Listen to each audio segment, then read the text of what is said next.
Hello friends, कैसे हैं आप सभी लोग। मैं आपके लिए एक और नई सीरीज़ लेके आया हूँ। ये हिस्ट्री की वही सीरीज़ है जिसमें आपके लिए मैं कंप्लीट हिस्ट्री करवाने वाला हूँ। इसमें हमारे 60 पार्ट रहेंगे और 60 पार्ट में हम अपनी पूरी हिस्ट्री कवर करेंगे। इसमें हमारे एक पार्ट में मिनिमम मिनिमम क्वेश्चन 50 और मैक्सिमम 200 क्वेश्चन में लेकर आया हूँ, जो आपके कंप्लीट टॉपिक को लेकर एक भी क्वेश्चन छूटने वाला नहीं है। और साथ ही इसकी आपको मैं पीडीएफ भी उपलब्ध कराऊंगा। प्रत्येक टॉपिक की आपको पीडीएफ कमेंट बॉक्स में या डिस्क्रिप्शन बॉक्स में आपको उसका लिंक दे दिया जाएगा। आप कहीं से भी डाउनलोड कर सकते हैं। आई बटन में भी आपको पीडीएफ का लिंक उपलब्ध करा दिया जाएगा। फ्रेंड, ये आपके एग्जाम के लिए बहुत इंपॉर्टेंट क्वेश्चन है। ये वही क्वेश्चन होंगे जो आपके हर बार परीक्षा में रिपीट हुए हुए क्वेश्चन होंगे, और रिपीटेड क्वेश्चन भी फ्रेंड मैं आपके लिए हमेशा लेके आता रहता हूँ। और चलते हैं फ्रेंड अपने वीडियो की तरफ। और आज का हमारा टॉपिक है पुरापाषाण काल से संबंधित कुछ महत्वपूर्ण क्वेश्चन। ये एमसीक्यू टाइप क्वेश्चन होंगे, जिसमें आपको 4 ऑप्शन दिए होंगे और एक ऑप्शन आपको राइट बताना है। चलते हैं फ्रेंड अपने पहले क्वेश्चन की तरफ। आज का हमारा पहला क्वेश्चन है। फ्रेंड, क्वेश्चन चालू करने से पहले मैं टॉपिक के बारे में कुछ डिस्कस कर देता हूँ, जिससे कि आपको बेसिक नॉलेज पता चल जाए। चलते हैं फ्रेंड, देखते हैं अपने पहले नोट्स देखते हैं बेसिक क्या होता है। इसमें कुछ पॉइंट हैं जो मैं आपके लिए लेकर आया हूँ। ये भी आपके परीक्षा में बहुत ही ज़्यादा महत्वपूर्ण साबित होंगे। तो देखिएगा फ्रेंड, कुछ टॉपिक है, कुछ नोट्स है, ये इसको मैं बता देता हूँ आपको। जिस काल का कोई साक्ष्य लिखित रूप से नहीं मिलता है उसे हम प्रागैतिहासिक काल कहते हैं। ये तो फिर आपको सभी को पता होगा। और नेक्स्ट है हमारा आदि ऐतिहासिक काल में लिपि के साक्ष्य तो हैं, किंतु उसके अपठ्य या दुर्बोध होने के कारण उनसे कोई भी निष्कर्ष नहीं निकलता। जब से लिखित विवरण मिलते हैं वह ऐतिहासिक काल है। तो फ्रेंड, जब से हमारा लिखित विवरण मिलता है उसे हम ऐतिहासिक काल कहते हैं। ये मैंने आपको हाईलाइट कर दिया है। इसी के चलते हमारा नेक्स्ट है, जबकि वैदिक संस्कृति से ऐतिहासिक काल का आरंभ होता है। सर्वप्रथम 1963 ईस्वी में भारत में पाषाणकालीन सभ्यता का अनुसंधान एवं प्रारंभ हुआ। उपकरणों की भिन्नता के आधार पर संपूर्ण पाषाण युगीन संस्कृति को 3 मुख्य चरणों में विभाजित किया गया है। पहला प्रापाषाण काल, दूसरा मध्य पाषाण काल, तीसरा नवपाषाण काल। ये तो फिर आप सभी को पता होगा कि हमारी हिस्ट्री जो है, ये हमारा टॉपिक है, इसे 3 भागों में डिवाइड किया गया है। पहला पुरापाषाण काल, दूसरा मध्यपाषाण काल, तीसरा नवपाषाण काल। और फ्रेंड, ये बाकी जो हमारा रह गया, इसको फ्रेंड मैं डिस्कस नहीं करूंगा, क्योंकि ये आपकी परीक्षा की दृष्टि से महत्वपूर्ण नहीं है। फिर भी आप एक बार वीडियो को पॉज करके देख लेना। जो हाईलाइट टॉपिक थे वो मैंने आपको बता दिए हैं। चलते हैं फ्रेंड नेक्स्ट पॉइंट की तरफ। देखिएगा, उपकरणों की भिन्नता के आधार पर पुरापाषाण काल को भी 3 भागों में विभाजित किया गया है। पहला पूर्व पाषाण काल, दूसरा मध्य पाषाण काल, तीसरा उच्च पाषाण काल। चलते हैं अपने नेक्स्ट पॉइंट की तरफ। इसको फ्रेंड आप वीडियो को पॉज कीजिएगा और पढ़ लीजिएगा एक बार ध्यान से। देखिएगा, फलकों की अधिकता के कारण मध्य पाषाण काल को फलक संस्कृति भी कहा जाता है। फ्रेंड, ये आपको याद रखना है कि फलक संस्कृति किसको कहा जाता है। कई बार क्वेश्चन पूछा जाता है कि फलक संस्कृति किसको कहा जाता है, तो वह मध्य पाषाण काल को या मध्य पुरापाषाण काल को फलक संस्कृति कहा जाता है। अब देखते हैं फ्रेंड, हमारा नेक्स्ट है हमारा पुरापाषाण कालीन मानव का जीवन कैसा था। तो वह पूर्णतः प्राकृतिक था। वे प्रधानतः शिकार पर निर्भर रहते थे तथा उनका भोजन मांस अथवा कंदमूल हुआ करता था। वे अग्नि के प्रयोग से अपरिचित थे। अग्नि के बारे में उन्हें नहीं पता था। इसी के चलते वह इस युग का मानव शिकारी एवं खाद्य संग्राहक था। इस काल के मानव को पशुपालन तथा कृषि का ज्ञान नहीं था। नेक्स्ट है हमारा, भारत में मध्य पाषाण काल के विषय में जानकारी सर्वप्रथम 1867 से 1868 ईस्वी के बीच मिलती है। फ्रेंड, दी गई थी। इसी के चलते हमारा नेक्स्ट है फ्रेंड हमारा मध्य पाषाण काल के विशिष्ट औजार क्या थे। फ्रेंड, देखिएगा, जो मध्य पाषाण काल के विशिष्ट औजार थे वे सूक्ष्म पाषाण या पत्थर के बहुत छोटे औजार हुआ करते थे। वह जो शिकार करता था मध्य पाषाण काल में, वह पत्थर के औजार थे और बहुत छोटे हुआ करते थे। इसी के चलते हमारा नेक्स्ट है फ्रेंड, चलते हैं फ्रेंड अपने डायरेक्ट अपने क्वेश्चनों की तरफ। तो फ्रेंड देखिएगा, आज का हमारा पहला क्वेश्चन है, एक पॉइंट और है फ्रेंड, इसको भी आप जान लो थोड़ा। यह सर्वप्रथम खदानों एवं उत्पादन नवपाषाण काल में आरंभ हुआ। इसी काल में गेहूं की कृषि आरंभ हुई। नवीनतम खोजों के आधार पर भारतीय उपमहाद्वीपों में प्राचीनतम कृषि साक्ष्य वाला स्तर उत्तर प्रदेश के संत कबीर नगर जिले में स्थित लहुरा देव है। इसमें 9000 ईस्वी से 7000 ईस्वी के मध्य के चावल के साक्ष्य मिलते हैं। फ्रेंड ये काफ़ी इंपॉर्टेंट है आपके लिए। इससे के चलते फ्रेंड हमारा आज का पहला क्वेश्चन है। चलते अपने पहले क्वेश्चन की तरफ। तो देखिए फ्रेंड, यह इस टॉपिक में आपके लिए वही मोस्ट क्वेश्चन लेकर आया हूँ जो आपकी आगामी परीक्षा और चल रही परीक्षा के लिए बहुत ही ज़्यादा महत्वपूर्ण साबित है। ये वही क्वेश्चन है जो हर बार परीक्षा में पूछे जाते हैं और किसी न किसी परीक्षा में पूछे जा चुके हैं। देखिए फ्रेंड, आज का हमारा पहला क्वेश्चन है, रॉबर्ट ब्रूस फुट थे एक, वह कौन थे एक? तो बताना फ्रेंड, वह एक भूवर्ग वैज्ञानिक और पुरातात्विक वैज्ञानिक थे। ये भी हमारा लोअर सब प्री में 2015 में पूछा गया है फ्रेंड। देखिएगा इनके बारे में थोड़ा सा हम जान लेते हैं। तो ये जो थे हमारे, वे इनसाइक्लोपीडिया ब्रिटानिका के अनुसार रॉबर्ट वुड्स एक ब्रिटिश भूवर्ग वैज्ञानिक और पुरातत्व थे। जियोलॉजिकल सर्वे से संबंधित रॉबर्ट ब्रूस फुट ने 1863 ईस्वी में भारत में पाषाणकालीन वस्तुओं के अन्वेषण की शुरुआत की। अतः इससे स्पष्ट होता है कि विकल्प ए और बी दोनों सही हैं हमारे। नेक्स्ट हमारा फ्रेंड क्वेश्चन नंबर 2, कोपेनहेगन संग्रहालय की सामग्री से पाषाण, कांस्य और लौह युग का त्रियुग विभाजन किया था। तो ये हमारा थॉमस ने किया था। इनके बारे में फ्रेंड थोड़ा सा जान लेते हैं हम। डेनमार्क के कोपेनहेगन संग्रहालय में 1818 ईस्वी और 1820 के आयोग की रिपोर्ट के अनुसार सामग्री के आधार पर पाषाण, कांस्य और लौह युग का त्रियुगीय विभाजन क्रिश्चियन जर्गेनसन थॉमस ने किया था। यद्यपि थॉमस ने 1836 में इसी वर्गीकरण के अनुसार संग्रहालय की वस्तुओं का विवरण प्रकाशित किया था। ये फ्रेंड याद रखना है आपके लिए। आज का हमारा फ्रेंड नेक्स्ट क्वेश्चन है हमारा क्वेश्चन नंबर 3, उत्खनन प्रमाणों के अनुसार पशुपालन आरंभ हुआ था। तो बताना है फ्रेंड कि पशुपालन हमारा कब आरंभ हुआ था। तो ये मध्य पाषाण काल में हमारा पशुपालन आरंभ हुआ था। ऑप्शन डी इसका राइट आंसर हो जाएगा। देखिएगा फ्रेंड, ये भी हमारा यूपीपीसीएस मेंस में पूछा गया है। 2006 में पूछा गया था हमारा यूपीपीसीएस मेंस में आया था हमारा क्वेश्चन। ये देखते हैं फ्रेंड इसके बारे में थोड़ा सा। ये जो है मध्य पाषाण काल के अंतिम चरण में पशुपालन के साक्ष्य प्राप्त होने लगते हैं। ऐसे पशुपालन के साक्ष्य भारत में आदमगढ़, होशंगाबाद मध्य प्रदेश तथा वागौर भीलवाड़ा राजस्थान से मिलते हैं फ्रेंड। तो याद रखना है, ये जो आदमगढ़ है हमारा होशंगाबाद मध्य प्रदेश में तथा वागौर भीलवाड़ा राजस्थान में है, यहीं से हमारे पशुपालन के साक्ष्य मिलते हैं। चलते हैं फ्रेंड अपने नेक्स्ट क्वेश्चन की तरफ। आज का हमारा नेक्स्ट क्वेश्चन है क्वेश्चन नंबर 4, मध्य पाषाणिक प्रसंग में पशुपालन के प्रमाण कहाँ जहाँ मिले वह स्थान है। तो बताना फ्रेंड, मध्य पाषाणिक काल या प्रसंग में पशुपालन के जो प्रमाण मिले हैं वह कहाँ पर मिले थे। तो वह मिले थे हमारे आदमगढ़ में। अभी हमने आपको बताया था कि आदमगढ़ में मिले थे। नेक्स्ट है फ्रेंड हमारा क्वेश्चन नंबर 5, निम्नलिखित में से किस स्थल से हड्डी के उपकरण प्राप्त हुए हैं।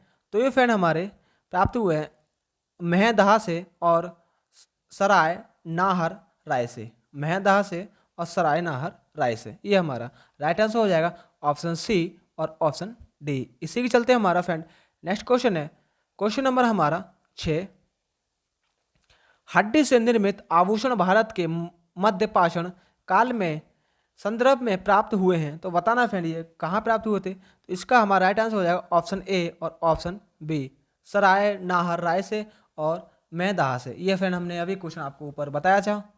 इसी के चलते फ्रेंड हमारा नेक्स्ट क्वेश्चन है क्वेश्चन नंबर हमारा 7, एक ही कब्र से 3 मानव कंकाल निकले हैं। तो ये बताना है फ्रेंड कि एक ही कब्र से 3 मानव कंकाल कहाँ पर निकले थे। तो ये हमारा ऑप्शन बी इसका राइट आंसर हो जाएगा, दमदमा से एक ही कब्र से 3 मानव कंकाल निकले थे। देख लेना है फ्रेंड ये दमदमा क्या है और कहाँ पर है।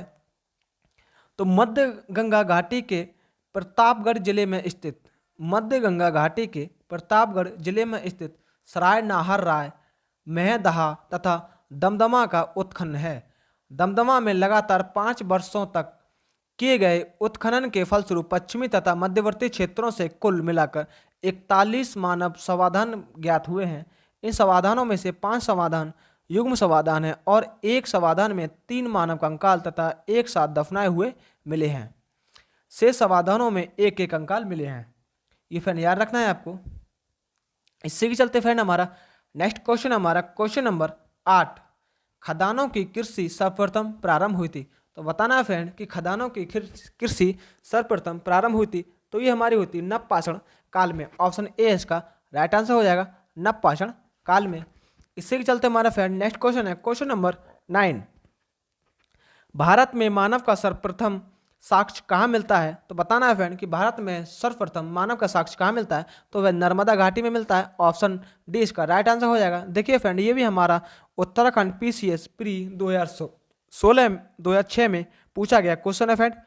इसी के चलते फ्रेंड हमारा नेक्स्ट क्वेश्चन है, इसके बारे में फ्रेंड पहले थोड़ा सा जान लेते हैं हम कि भारत में सर्वप्रथम मानव का साक्ष्य कहाँ मिलता है, तो वह नर्मदा घाटी में मिलता है। और साथ ही इसके भारत में मानव का सर्वप्रथम साक्ष्य मध्य प्रदेश के पश्चिमी नर्मदा क्षेत्र में अवस्थित हथनौरा होशंगाबाद नामक पुरास्थल से प्राप्त हुआ है। इसकी खोज कब हुई थी फ्रेंड, तो इसकी खोज 5 दिसंबर 1982 में हुई थी। याद रखना है कि फ्रेंड इसकी खोज कब हुई थी, 5 दिसंबर 1982 में। और किसने की थी, तो अरुण सोनकिया ने इसकी खोज की थी।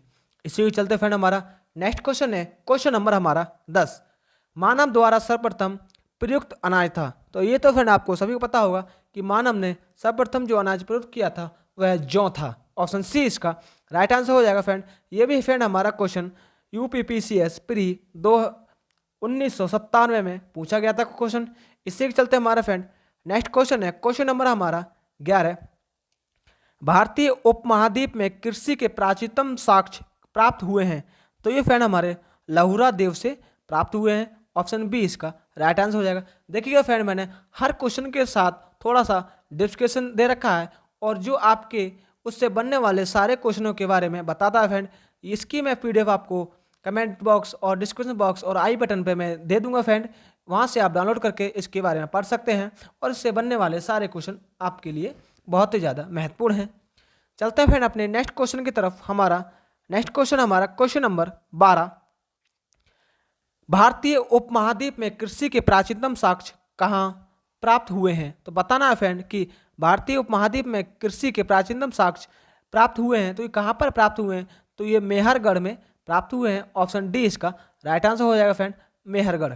इसी के चलते फ्रेंड हमारा नेक्स्ट क्वेश्चन है फ्रेंड हमारा क्वेश्चन नंबर 13, भारतीय उपमहाद्वीप में कृषि के प्राचीनतम साक्ष्य कहाँ से प्राप्त हुए हैं। तो बताना है फ्रेंड भारतीय उपमहाद्वीप में कृषि के प्राचीनतम साक्ष्य कहाँ से प्राप्त हुए हैं, तो ये मेहरगढ़ से प्राप्त हुए हैं। ऑप्शन सी इसका राइट आंसर हो जाएगा, मेहरगढ़।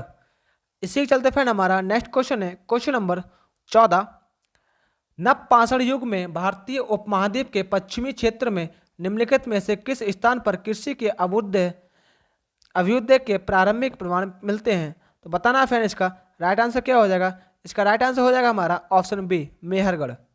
मेहरगढ़ इसका फ्रेंड राइट आंसर हो जाएगा, मेहरगढ़।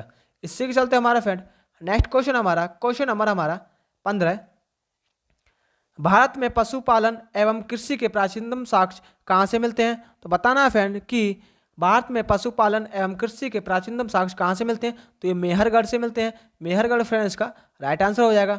इसी के चलते हमारा फ्रेंड नेक्स्ट क्वेश्चन हमारा क्वेश्चन नंबर हमारा 16, उस स्थल का नाम बताइए जहाँ से प्राचीनतम स्थायी जीवन के प्रमाण मिलते हैं। तो 16 का फ्रेंड राइट आंसर हो जाएगा हमारा ऑप्शन डी, मेहरगढ़। ये फ्रेंड हमारे UPPCS मेंस में 2008 में क्वेश्चन पूछा गया था फ्रेंड। इसी के चलते फ्रेंड हमारा नेक्स्ट क्वेश्चन है क्वेश्चन नंबर 17, निम्नलिखित में से किन स्थानों से मध्य पाषाण काल में पशुपालन के प्रमाण मिलते हैं। तो ये वागौर से मिलते हैं फ्रेंड, वागौर इसका राइट आंसर हो जाएगा ऑप्शन सी, वागौर। देखिए फ्रेंड इसके बारे में थोड़ा सा हम जान लेते हैं कि मध्य पाषाण काल में पशुपालन के साक्ष्य प्राप्त होने लगते हैं। पशुपालन के प्रारंभिक साक्ष्य मध्य प्रदेश के होशंगाबाद के निकट आदमगढ़ पुरास्थल और राजस्थान के भीलवाड़ा जिले में स्थित वागौर से मिलते हैं फ्रेंड। ये वागौर कहाँ पर स्थित है? ये राजस्थान के भीलवाड़ा जिले में स्थित है। इसी के चलते फ्रेंड हमारा नेक्स्ट क्वेश्चन, हमारा क्वेश्चन नंबर 18, निम्नलिखित में से किसको चालकोलिथिक युग भी कहा जाता है? तो ये फ्रेंड ताम्र पाषाण युग को चालकोलिथिक युग कहा जाता है फ्रेंड। इसके बारे में हम फ्रेंड थोड़ा सा जान लेते हैं। देखिएगा, ताम्र पाषाण युग को चालकोलिथिक युग भी कहा जाता है फ्रेंड। इसके बारे में फ्रेंड डिस्क्रिप्शन में देना भूल गया था, टाइप नहीं हो पाया है। चलते हैं फ्रेंड अपने नेक्स्ट क्वेश्चन की तरफ। क्वेश्चन नंबर हमारा 19, निम्न में से किस एक पुरास्थल से पाषाण संस्कृति से लेकर हड़प्पा सभ्यता तक की संस्कृति के बारे संस्कृति अवशेष प्राप्त हुए हैं? तो बताना है फ्रेंड क्वेश्चन नंबर 19, निम्नलिखित में से किस एक पुरास्थल से पाषाण संस्कृति से लेकर हड़प्पा सभ्यता तक के सांस्कृतिक अवशेष प्राप्त हुए हैं? तो ये हमारे मेहरगढ़ से प्राप्त हुए हैं। मेहरगढ़ इसका राइट आंसर हो जाएगा ऑप्शन बी। इससे चलते फ्रेंड हमारा नेक्स्ट क्वेश्चन, हमारा क्वेश्चन नंबर 20, नवदा टोली का उत्खनन किसने किया था? तो बताना है फ्रेंड 20 का राइट आंसर क्या हो जाएगा? तो फ्रेंड 20 का हमारा राइट आंसर हो जाएगा ऑप्शन सी, HD सालंकिया ने किया था। देखिए फ्रेंड, इससे हमारा पहले वाला क्वेश्चन था कि निम्न में से किस एक पुरास्थल से पाषाण संस्कृति से लेकर हड़प्पा सभ्यता तक की संस्कृति के अवशेष मिलते हैं? तो ये हमारे मेहरगढ़ से मिलते हैं। और मेहरगढ़ जो है हमारा वो बलूचिस्तान पाकिस्तान में स्थित एक पुरास्थल मेहरगढ़ से पाषाण संस्कृति से लेकर हड़प्पा सभ्यता तक की संस्कृति के अवशेष मिलते हैं। ये हमारा जो मेहरगढ़ है वह बलूचिस्तान पाकिस्तान में स्थित है फ्रेंड, ये हमें याद रखना है। इससे चलते फ्रेंड हमारा नेक्स्ट क्वेश्चन, हमारा क्वेश्चन नंबर हमारा 21, नवदा टोली किस राज्य में स्थित है? तो बताना है फ्रेंड कि जो नवदा टोली है किस राज्य में स्थित है? वह मध्य प्रदेश राज्य में स्थित है। ऑप्शन डी इसका राइट आंसर हो जाएगा फ्रेंड, ऑप्शन डी। इसी के चलते फ्रेंड हमारा नेक्स्ट क्वेश्चन, हमारा क्वेश्चन नंबर 22 से हमारा बृहत् पाषाण स्मारकों की पहचान की गई थी। तो ये हमारे बताना है फ्रेंड कि बृहत् पाषाण स्मारकों की पहचान की गई थी तो मृतकों को दफनाने के स्थान के रूप में। तो ऑप्शन बी इसका फ्रेंड राइट आंसर हो जाएगा, मृतकों को दफनाने के स्थान के रूप में। इससे चलते फ्रेंड हमारा नेक्स्ट क्वेश्चन है क्वेश्चन नंबर हमारा 23, राख का टीला। ये फ्रेंड क्वेश्चन काफी बार आ चुका है और काफी बार पूछा जा चुका है। राख का टीला निम्नलिखित में से किस नवपाषाण स्थल से संबंधित है? तो ये फ्रेंड हमारा संबंधित है संगनकल्लू, संगनकल्लू से ये संबंधित है। ऑप्शन बी इसका राइट आंसर हो जाएगा। अभी संगनकल्लू कहाँ पर है फ्रेंड? तो ये हमारा कर्नाटक में मैसूर के पास वेल्लारी जनपद में स्थित संगनकल्लू नामक नवपाषाण कालीन पुरास्थल से राख के टीले प्राप्त हुए हैं। तो ये हमारा संगनकल्लू जो हमारा कर्नाटक में मैसूर के पास वेल्लारी जनपद में स्थित है फ्रेंड। इसी के चलते फ्रेंड हमारा नेक्स्ट क्वेश्चन, हमारा क्वेश्चन नंबर हमारा 24 है, भीमबेटका किसके लिए प्रसिद्ध है? तो बताना है फ्रेंड भीमबेटका किसके लिए प्रसिद्ध है? तो ये हमारा गुफाओं के शैल चित्र के लिए प्रसिद्ध है। ऑप्शन ए इसका राइट आंसर हो जाएगा फ्रेंड। इसी के चलते फ्रेंड हमारा नेक्स्ट क्वेश्चन, हमारा क्वेश्चन नंबर 25 है हमारा, निम्न में से कौन सा स्थल प्रागैतिहासिक चित्रकला के लिए प्रसिद्ध है? तो ये हमारा भीमबेटका ये हमारा प्रागैतिहासिक चित्रकला के लिए प्रसिद्ध है। ऑप्शन बी इसका राइट आंसर हो जाएगा फ्रेंड क्वेश्चन नंबर 25 का।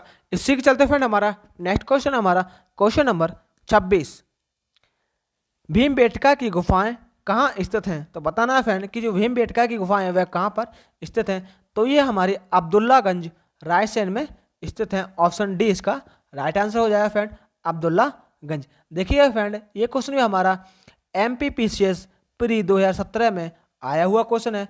फ्रेंड मैं आपके लिए वही क्वेश्चन लेके आता हूँ जो किसी न किसी परीक्षा में पूछे गए हूँ और रिपीटेड क्वेश्चन हो, जो आपकी परीक्षा के लिए मोस्ट क्वेश्चन हो। चलते हैं फ्रेंड अपने नेक्स्ट क्वेश्चन की तरफ।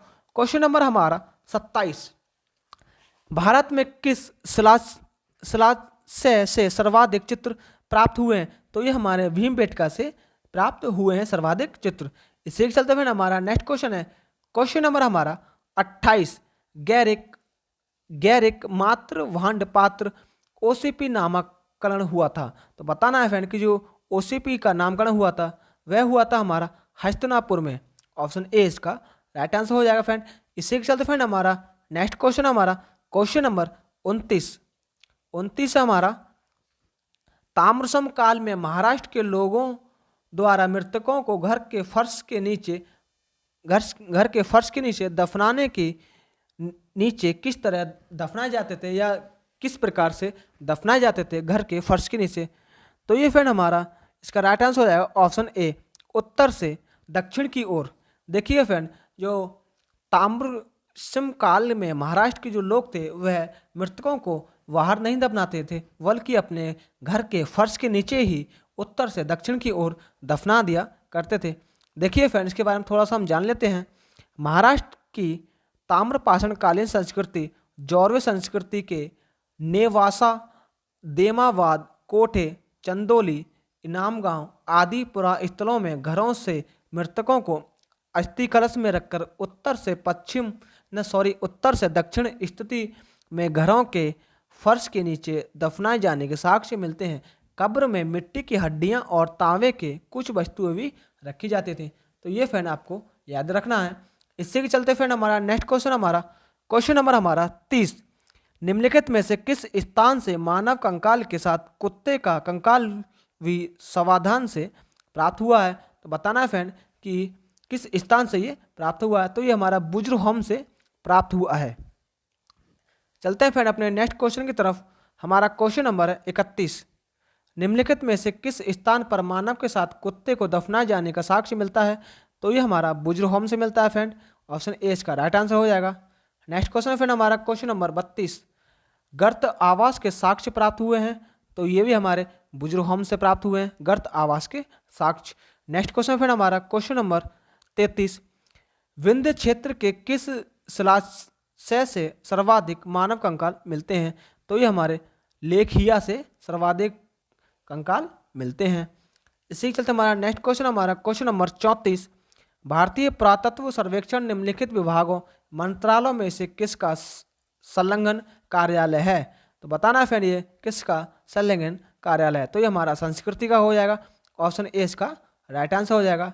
इसी के चलते फ्रेंड हमारा नेक्स्ट क्वेश्चन नंबर 35 भारतीय पुरातत्व का जनक किसे कहा जाता है। फ्रेंड ये क्वेश्चन काफ़ी बार रिपीट हुआ है और काफ़ी एग्जामों में पूछा गया है कि भारतीय पुरातत्व का जनक किसे कहा जाता है। तो ये हमारा ऑप्शन ए अलेक्जेंडर कनिंघम को कहा जाता है। ऑप्शन ए इसका राइट आंसर हो जाएगा फ्रेंड। याद रखना है ये काफ़ी मोस्ट इंपॉर्टेंट क्वेश्चन आपकी परीक्षा के लिए। इसी के चलते फ्रेंड हमारा थोड़ा सा इनके बारे में जान लेते हैं। अलेक्जेंडर कनिंघम जो थे 1814 से 1893 ईस्वी को एक ब्रिटिश सेनाधिकारी के रूप में बंगाल इंजीनियर के साथ काम करने के लिए तैनात किया गया था। इन्हें ही भारतीय पुरातत्व के जनक के रूप में जाना जाता है। इसी के चलते फ्रेंड हमारा नेक्स्ट क्वेश्चन है और हमारी आज की वीडियो का लास्ट क्वेश्चन है राष्ट्रीय मानव संग्रहालय कहाँ पर है। तो बताना है फ्रेंड कि राष्ट्रीय मानव संग्रहालय वह भोपाल में स्थित है। ऑप्शन सी इसका राइट आंसर हो जाएगा फ्रेंड। देख लेते हैं फ्रेंड इसके बारे में थोड़ा सा।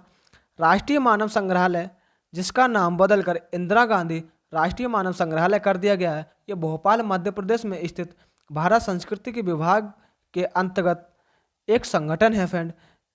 ये क्वेश्चन आपके परीक्षा में काफ़ी बार पूछा गया फ्रेंड। याद रखना है कि राष्ट्रीय मानव संग्रहालय कहाँ पर है, ये भोपाल में है फ्रेंड और इसका नाम बदलकर क्या कर दिया गया है, इंदिरा गांधी राष्ट्रीय मानव संग्रहालय कर दिया गया है।